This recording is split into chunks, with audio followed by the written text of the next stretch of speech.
thanks very much. It's nice to be here this evening. We're the Silver Strings Dulcimer Society. Officially, we're based in Garden City. However, I think we might have like 2 members that actually live there. We have people that live we have somebody that drives 200 miles from up north down to play with us. I drive in from Brighton. We have people that drive up from downriver, Monroe. I think we have some people. So basically all over the Detroit area. We get together twice a month to practice, and then I'd say an average probably twice a month to perform in different places, depending upon the season.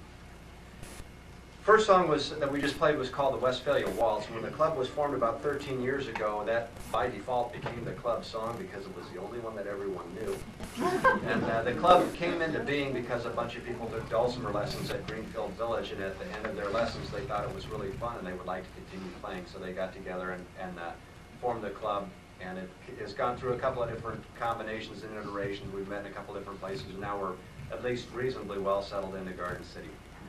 The next song we'd like to play for you is a song that's not really that old. It was written here in the last decade or so by Judy Morningstar, who now lives in White Lake. It's called the March of St. Timothy, and it's written about a church called St. Timothy's Church in Detroit where they used to have folk dances. Start? Sure. Yeah.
A lot of the music that we play is old-time dance music that you would have found in contra dances or square dances or barn dances, depending upon what part of the country you were in anywhere between the mid-1800s on actually into the current day, for that matter. There's still people that do this stuff. The first dance we played, of course, was a waltz. St. Tim's is a march. It's really written in real time, though, so it's in like 4/4 time. The next song we're going to play in honor of the season that it's getting ready to be is a jig. Broken string over here. I thought you had killed a cat over there. Anyhow, the next song we're going to play is a jig, and there's another name for it, but by the time I got to the club, this was already out of my hands. You got to understand, I'm the first male president in 12 years. So this song, as far as the club is concerned, is known as the Irish Washer Person.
song one in a row. I know a lot of times you buy albums and the first song is slow and the next song is fast, and it just kind of goes that way the whole time. We seem to have a lot more fun. Yeah, exactly. I don't know why that is.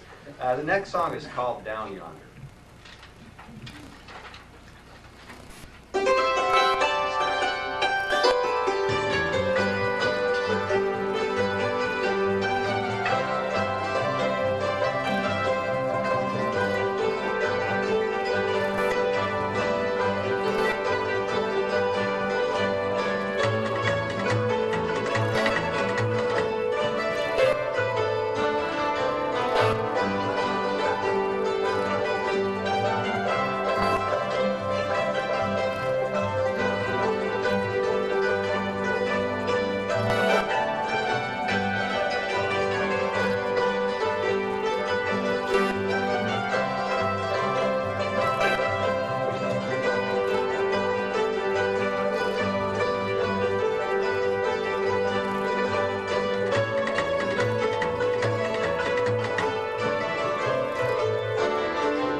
We usually try and at least answer a couple of questions or give a brief blurb on what in the world these things are, because a lot of people, I mean, it's an instant attention getter. You don't, all you got to be able to do is pull a tune out of one of these things, and you're an instant, musician. The guitar, everyone, they know what that is, and they've seen it before. But people look at these. I had somebody come up to mine and going up and down and up and down. She goes, "Where does that thing plug in?" They don't plug in, at least not that I'm aware of yet. The dulcimer originated around 700 AD in what was then Persia, and it came to the Europe area with the Crusaders, and it enjoyed great popularity in Europe during the time of the Renaissance, and it seemed like everyone was playing them, and it kind of went back and forth. For a while it was an instrument of the nobility, and then after a while people figured out that they could build these by themselves, and then it became an instrument of the common folk. I guess that's like us, huh? So it became an instrument of the common folk, and it was not cool to play one if you were royalty. And so it kind of went on like that for a while. And as far as we were concerned, the history that concerns us, it hitched a ride on ships over to the New World, starting as early as the 1600s with some of the German settlers, and later on with the English folks. And once you got there, you could make one of these as well. It wasn't like, ginning up a piano or something in your own shop. You could just whip one of these things together if you had some wire and some nails and some screws and stuff. You can continue to see homemade dulcimers around today all the time. My first couple were made. Well, they're all handmade. That's professionally handmade. She's trying to take credit for that. So anyhow, here in this country, the dulcimer became very, very popular, especially between like 1850 on into the early 1900s. And about that time, it really got displaced seriously by the piano, because all of a sudden the transportation in the country improved to the point where pianos could get places where before you could only get dulcimers. In fact, one of the words, or one of the nicknames for the dulcimer is the lumberjack's piano. So dulcimers kind of stopped right where kind of the frontier was at the late 1800s, early 1900s, when it stopped being cool to play a dulcimer and it was better to have a piano. So you see a lot of dulcimers in like the coal camps or the coal mining areas of West Virginia. You can see them in upstate New York, Minnesota, Wisconsin, and the most popular place where there's a continued uninterrupted tradition of playing the hammered dulcimer is here in southeastern Michigan and in the Ohio border. So I don't know if it makes you feel any better the next time you have a nice ice storm, but you are living in the global epicenter of the Hammer Dulcimer community. That's certainly why I moved here. Well, let's see, I guess it's time for us to slow down and play another waltz. The next waltz we're going to play is a waltz that I was just found out tonight was a very favorite tune of one of the great patrons of the Dulcimer that kept Dulcimers going here in the Detroit area in the 30s or so, and that was Henry Ford. He was real big on not this dapper flapper or whatever they call it back in the 20s. That was before my time, not much before. But he liked the traditional contra dancing. In fact, Lovett Hall down in what's that place? Greenfield Village. Lovett Hall was built for a contra dance caller named Lovett that he brought in from Boston, and he had his own band. He had his own Dulcimer player. So this is called the Peekaboo Waltz. It was very popular with Henry Ford.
So much for Henry Ford's favorites. We'll move on to one of the club's favorites. I will never forget, I started playing the Dulcimer in Tucson, Arizona, and I was the best Dulcimer player in Tucson, Arizona. I was also the worst Dulcimer player in Tucson, Arizona, because I was the only Dulcimer player in Tucson, Arizona. So it was a wonderful experience for me the first time I was able to get up here to Detroit and play with these guys. And actually, basically, I just listened. You were not a club member at that time. And I mean, there's a couple songs that I remember from the very first meeting that I will never forget. And one of them is this one. It's called the Beaumont Rag.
go back now to a faster-paced reel. It's a song that you would hear at boy, just about every place that I've had the good fortune to go play this instrument. They'll have what they call a jam session, where people just get together and somebody goes, do you know this, do you know that? And you always want to start out with some common ground, and then after that you kind of get a feel for who are the better musicians and who's just hanging on by the skin of their teeth. And I'm never saying that again. And one of the first ones that typically you'll play here in the first out of 20. One of the first songs that you'll typically hear played in one of those things is a song called Whiskey Before Breakfast. There's a whole bunch of words, and it's real interesting about some village, and some guy finds a bottle of whiskey, and the next thing you know, everyone is drunk and having a great time before breakfast. I've tried that one time, and that is not an accurate description of what happened in my case. It was a lot more colorful. But anyhow, we use this, it's a great song, and you know, if you come hear us before Christmas, you'll hear me announce the same song, and I'll be talking about eggnog before breakfast and Santa Claus, because you hate to learn all these new Christmas songs, so you just kind of make some stuff up as you go. Here we go.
Next, we'll switch back to the Irish mode again.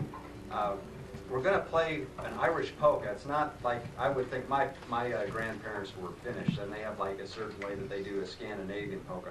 But there's they call them Irish polkas anyways. The next one we're going to play is called John Ryan's polka. Or it would be like this, you'd say. Peggy's going to show you how to dance one day. It wouldn't be the first time something like that has happened.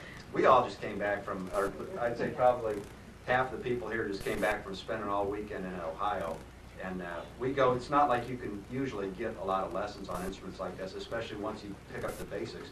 You have to travel all over to find people who know one certain thing. And it's done mainly through like passing it on, you know, what we call the folk tradition. So we go someplace because one person is teaching there, and we all go learn his or her techniques. And then, of course, we come back, and 2 months later get back and compare notes, and everyone's got something completely different. So the music's always alive, and, you know, who knows, this, these tunes that you're hearing now might have been completely different 150 years ago. Probably would. Yeah.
I meant to say before, if normally we play for crowds 800 to 1,000 people. I tell you, those prisoners at Jackson. If y'all do have questions, you're welcome to holler them out. I know a lot of times afterwards, people will come up and they won't have a chance to ask everything, or there's something that might be of interest. So, if you want to know something, please just jump right in between songs. Yes, sir? What are your hammers made out of? Kryptonite. If I don't know the answer, I always make something. No wonder it sounds super. It depends. Oh, I like that. That's fast. They're just basically different strips of different types of wood. I've seen them made. I have a pair that I just made out of basswood, so they're really, really light and they play kind of softly. I have also seen them made literally out of walnut shells, and they're just hard as rocks, and they make a lot of noise. So different types of wood. Does anybody play with this? Oh, look, Gus. I have a pair of hammers that are made out of this plain bamboo, spruce hammers. See, his. You mind? Yep, go ahead. See how his have a little bit of flex Yeah, to they have them? Luke is playing, and so is Peggy, are playing dulcimers that are And made here, George. like right here. Oh, and George is too. Yeah, and he's got the flexible hammers too. They're made right here. Where does Webster make? Gratiot, he's in. In the big Point, Detroit yeah. blob He somewhere. makes Yeah. the Cadillac of dulcimers. Yeah, right. Pins.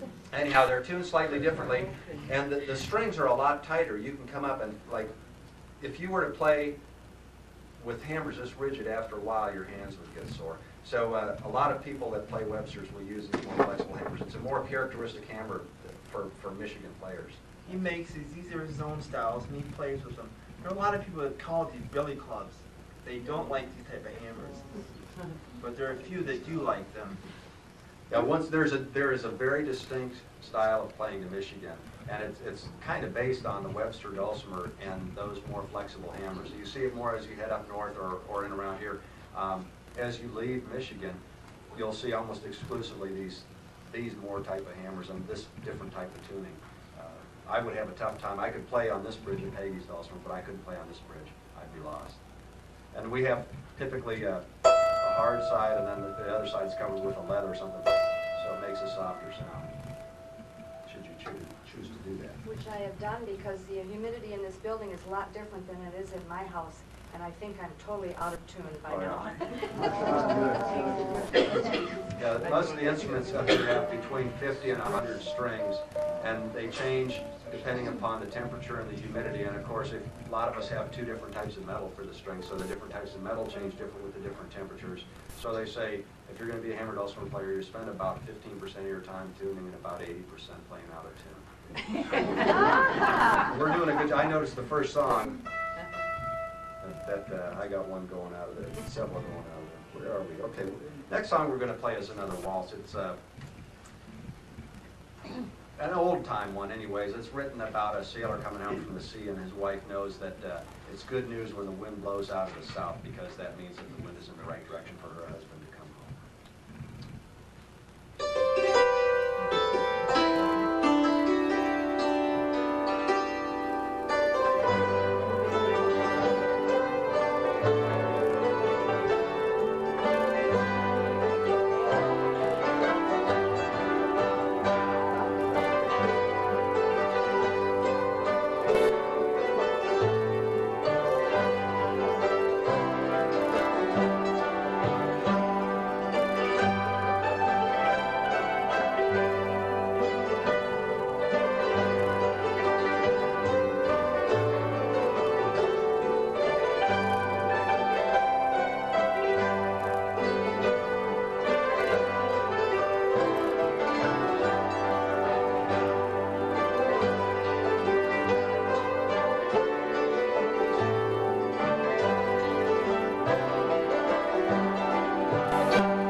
written by a guy named Bob McQuillan who lives in New York State. The name of the tune is The Dancing Bear. That's spelled B-E-A-R. And you'd think it was written kind of like about a circus bear or something like that once you hear the tune, but I understand it was actually written about a high school wrestler that everyone called the Dancing Bear. He was a little hairy, squatty guy, and he'd get out there and wrestle, and he'd just jump around, and everyone called him the Dancing Bear. So this guy saw fit to write a song about it.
Next song we're going to play is really a traditional Michigan song. In fact, I don't believe I've ever heard it any place except at festivals and at the club here in Michigan. However, any festival and any club you go to in Michigan, everyone knows the Red Apple Rag. It's a heck of a lot of fun to play, and it's a doggone shame that we haven't gotten this around the whole country, but I'm working on it. So the Red Apple Rag. You should, in fact, I will just say, I guess it was 2 nights ago, we played for the Eastern Star Masonic Temple. So all these people in very gown, formal, the guys were wearing ties and all that stuff, and they have these big chairs, and it's quite an operation there.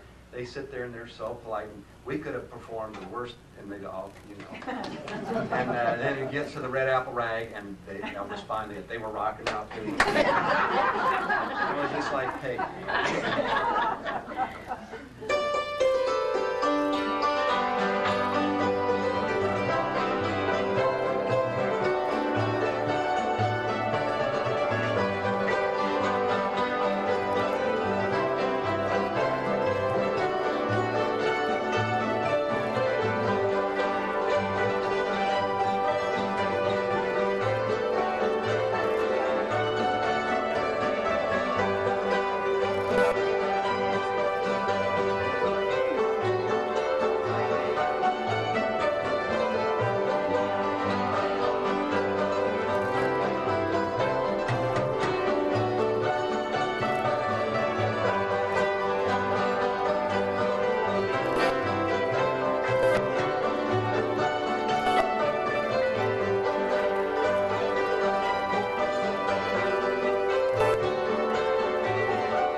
typical size group that you normally play, or do you have larger groups or smaller groups? Or?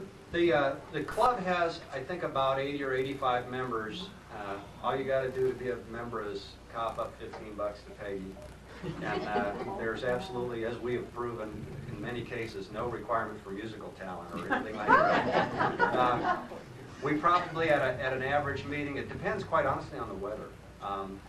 If the weather is really good, no one shows up. If it's really bad, no one shows up. But if it's kind of in between, we can wind up with 30 or 40 dulcimers and probably half again as many, you know, supporting instruments or unindicted co-conspirators, whatever you want to call them. At a play date, I'd say this is maybe slightly small. We might have a couple more depending upon, different people have harder times making it out on weeknights or something like that. As far as the most I've ever seen in one place, there's a festival in Everett, Michigan, which is somewhere up north anyways, and if you go to Saginaw and make a left, I think. Their big claim to fame is every year they try and set the world record for the most number of hammered dulcimers on stage. And there are several people here who are actually world record holders. And what did we get out of last time? 212 of them on stage at once. Boy, is that a mess. What they do is, your sound can only go so fast. So they put a big microphone on a bass player, and then they run speakers to everyone else so that everyone can kind of be, you know, heading the same way the same day. And you wind up being able to recognize it. It's a lot of fun, though. There's a big, huge bleacher stands full of about, I don't know, 3,000 people, and they all go nuts to see that many folks on stage at once. But to answer your question, usually about 15.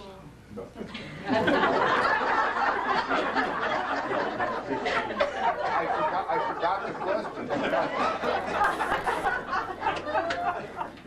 And it's also to let you know it's by volunteer. Whoever is available for that evening, we sign up. That's true. We just got a book, and anybody who wants to show up can. In fact, it's in our bylaws. Anybody who wants to play can. And boy, sometimes that is really a headache. There's only one person that has a big long string of badges on that hasn't spoken yet. Is that one of the categories that you must have a badge in order to speak? No, everybody's supposed to be wearing their badges all the time. Do you Except for the officer fine badges, yeah. them for not wearing a badge? That's a good idea. Good idea. Yeah. Why do some people have more? Officer badges or bars. They've been in it longer. I'm a, you know, very young. Yeah. She got a We GI got her Bill. early, Yeah. too. She Yeah. got one of those bars already.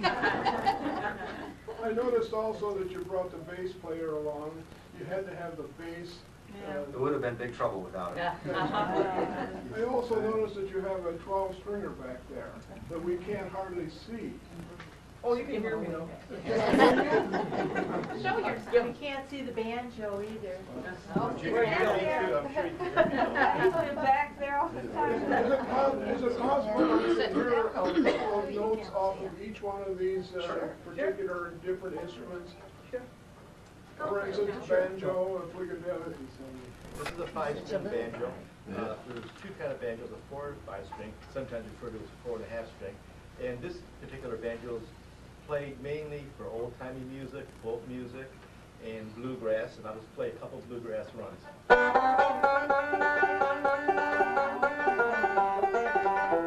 Kind of recognizable, and a lot of things are happening with this instrument right now, getting into classical music. I've been playing it for about, maybe 20 years. Enjoyed it very much. Big Banjo Festival coming up in end of April. If you want to know more information about it, see Joe. Right here in your home, in Detroit area. Dearborn. Dearborn. This is a 12-string guitar, and I just play rhythm. I'm not a picker, I just play rhythm. So there's lots of depth to it.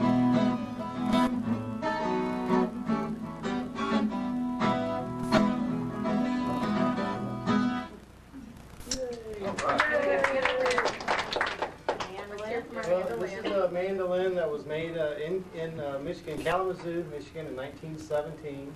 And I bought it in Lansing, so it's probably lived in Michigan its whole life.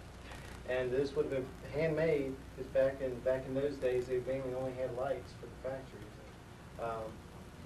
It's normally played with a flat pick. That's why, because most people break strings with them when they play it with finger picks. But and I got a little out of tune when that happened.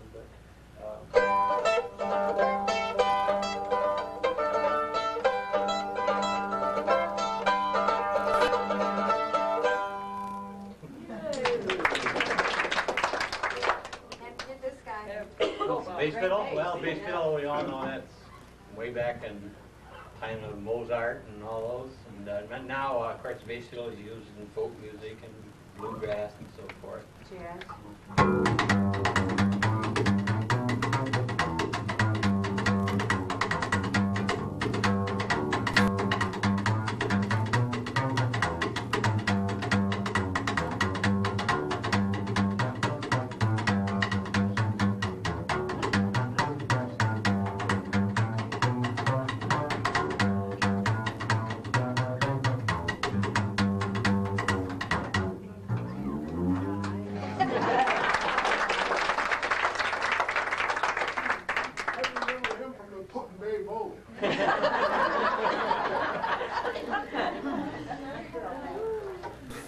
What, you just have a guitar? Not just. Ralph?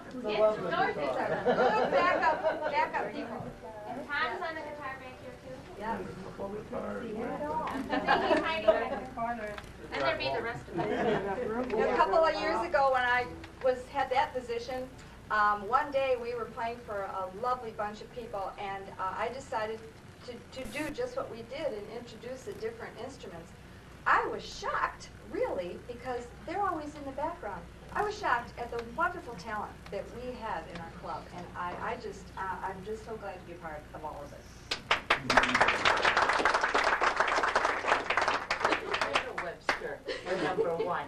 They can play something and Scott. Hear the difference between On the instruments. Yeah. Oh, yeah. Yeah. You can sing if you like. Yeah. She's a wonderful singer. She really is. Yeah, yes. I have the Webster Dulcimer. It's the Cadillac of Dulcimers, and it has.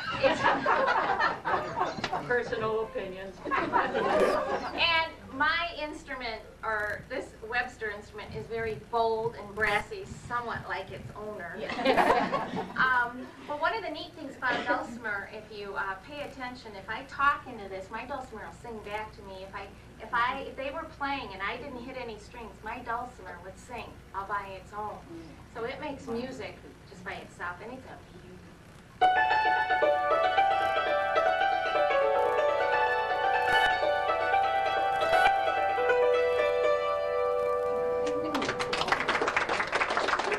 Okay, Scott, beat that. Don't drop. I was just thinking about this the other day. I might have the only dulcimer in here that was not made in Michigan. Does that sound? Texas. Oh, you got a Texas Hudson? Okay. Good. This was actually made in Ohio, so it's just a little bit south, just north of Columbus. This is, we refer to our instruments by the number of strings they have in a lot of cases. Mine has 20, 19, and then 8 over here where they're like so far out of reach that you can't really do much with them. But it gives you a much bigger soundboard. Has a floating soundboard like the Webster. One of the things that I've kind of been exploring on these things is classical music because it tends to fit into the dulcimer fairly well. So I'll see if I can do a little bit of that for you.